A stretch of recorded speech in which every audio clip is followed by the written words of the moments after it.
हाँ sir. Good evening students, मैं आप सभी के समक्ष कक्षा 12 के एजी के छात्रों के लिए कृषि अर्थशास्त्र से संबंधित एक पहला वीडियो बना रहा हूँ और इसलिए बना रहा हूँ ताकि आप लोग इस वीडियो के माध्यम से लाभान्वित हो सकें। क्यों? इसलिए क्योंकि इस समय हमारे देश में कोरोना जैसी महामारी के चलते हुए संपूर्ण देश के संस्थान बंद हैं। मैं इसलिए इस वीडियो को बना रहा हूं ताकि आप सभी लोग इसको पढ़ करके सुन करके लाभान्वित हों। तो मैं आप सभी के समक्ष आज कृषि अर्थशास्त्र के बारे में कुछ चर्चा करूंगा और इस चर्चा को करने से पहले कि कृषि अर्थशास्त्र क्या है, हमें अर्थशास्त्र को समझना होगा।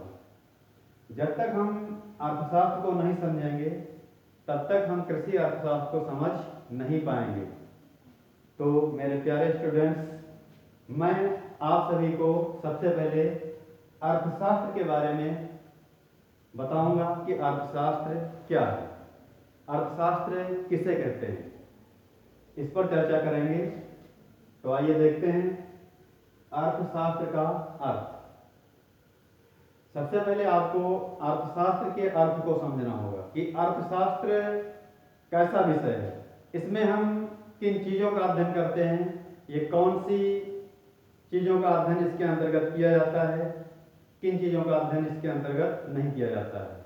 क्योंकि प्रत्येक विषय का अपना एक विषय क्षेत्र होता है, उस विषय क्षेत्र के अंतर्गत ही वो विषय कार्य करता है। मैं अर्थशास्त्र के अर्थ के बारे में आपको बताऊंगा।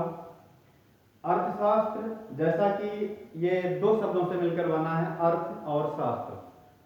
अर्थ मीन्स होता है धन और शास्त्र मीन्स होता है विषय या विज्ञान। तो इसका साधारण अर्थ हम कह सकते हैं कि अर्थशास्त्र एक ऐसा विषय या ऐसा विज्ञान है जिसमें हम धन से संबंधित विभिन्न प्रकार की क्रियाओं का अध्ययन करते हैं। इसीलिए अर्थशास्त्र को धन का विज्ञान भी कहा जाता है। सही मायने में अगर देखा जाए मेरे प्यारे बच्चों कि अर्थशास्त्र क्या है, तो अर्थशास्त्र धन का विज्ञान है। धन से संबंधित मानव की समस्त क्रियाओं का अध्ययन अर्थशास्त्र के अंतर्गत किया जाता है। जैसा कि मानव अपनी लाइफ में, अपने जीवन में दो प्रकार की क्रियाएं करता है, एक आर्थिक क्रियाएं और दूसरी अनार्थिक क्रियाएं। तो अर्थशास्त्र के अंतर्गत मुख्य रूप से आर्थिक क्रियाओं का अध्ययन किया जाता है। अब यहाँ पे हमने दो प्रकार की क्रियाएं बताई, तो ये दो प्रकार की क्रियाएं, आर्थिक क्रियाएं और अनार्थिक क्रियाएं। तो सबसे पहले आप ये समझना होगा कि आर्थिक क्रियाएं क्या होती हैं। तो मेरे प्यारे बच्चों ध्यान से सुनिए, आर्थिक क्रियाएं वह क्रियाएं होती हैं जिनके द्वारा मानव किसी न किसी रूप में धन की प्राप्ति करता है। अर्थात मानव के द्वारा की गई वह क्रियाएं जिनके द्वारा वो धन अर्जित करता है, ऐसी क्रियाओं को आर्थिक क्रियाओं के नाम से जाना जाता है। तो अर्थशास्त्र के अंतर्गत मानव की सिर्फ और सिर्फ आर्थिक क्रियाओं का ही अध्ययन किया जाता है। दूसरी तरफ है अनार्थिक क्रियाएं। तो अनार्थिक क्रियाओं का मतलब होता है जिनका संबंध धन से बिल्कुल नहीं होता है, उन क्रियाओं को हम अनार्थिक क्रियाएं कहते हैं। तो यहाँ पे अर्थशास्त्र के अर्थ के अंतर्गत आप ये समझें कि अर्थशास्त्र एक ऐसा विषय है, एक ऐसा विज्ञान है जिसके अंतर्गत हम मानव की समस्त आर्थिक क्रियाओं का अध्ययन करते हैं। इसीलिए अर्थशास्त्र को धन का विज्ञान कहा जाता है। और अर्थशास्त्र को धन का विज्ञान कहने का जो श्रेय है वो एडम स्मिथ को जाता है। और एडम स्मिथ अर्थशास्त्र के जनक भी हैं। जनक का मतलब होता है पिता, अर्थात अर्थशास्त्र के जन्मदाता। तो अर्थशास्त्र के जन्मदाता प्रोफेसर एडम स्मिथ हैं। इन्होंने 1776 में 1776 में एक बुक लिखी थी जिसका नाम था an inquiry into the nature causes of wealth nature.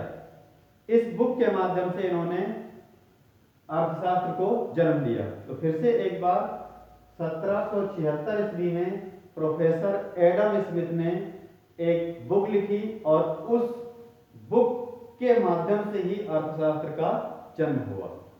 इस प्रकार से अर्थशास्त्र को धन का विज्ञान कहने का श्रेय एडम स्मिथ को जाता है।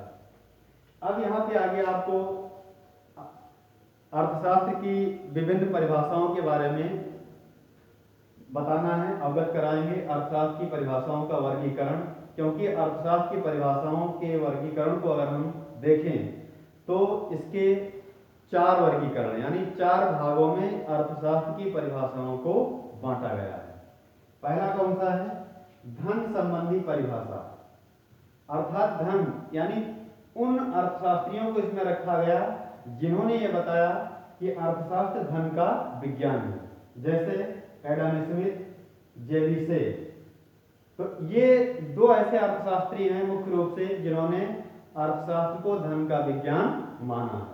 अर्थात इनका कहना है कि अर्थशास्त्र के अंतर्गत मानव की आर्थिक क्रियाओं का अध्ययन किया जाता है, इसीलिए इसे अर्थशास्त्र के नाम से जाना जाता है। दूसरा वर्गीकरण है आपका कल्याण संबंधी परिभाषा। कल्याण संबंधी परिभाषा के मुख्य प्रवर्तक प्रोफेसर मार्शल और इनके साथ इनके सहायक के रूप में प्रोफेसर पीगू और प्रोफेसर कैनन। इन सभी ने अर्थशास्त्र को कल्याण संबंधी परिभाषाओं के अंतर्गत रखा। फिर आवश्यकता विहीनता संबंधी परिभाषा। आवश्यकता विहीनता संबंधी परिभाषा मुख्य रूप से जेके मेहता के माध्यम से दी गई। जो भी वर्गीकरण में अभी कुछ चीजें बाकी हैं, मैं अगले वीडियो में आपको अर्थशास्त्र की परिभाषाओं के वर्गीकरण को बताऊंगा। जय हिंद, जय भारत।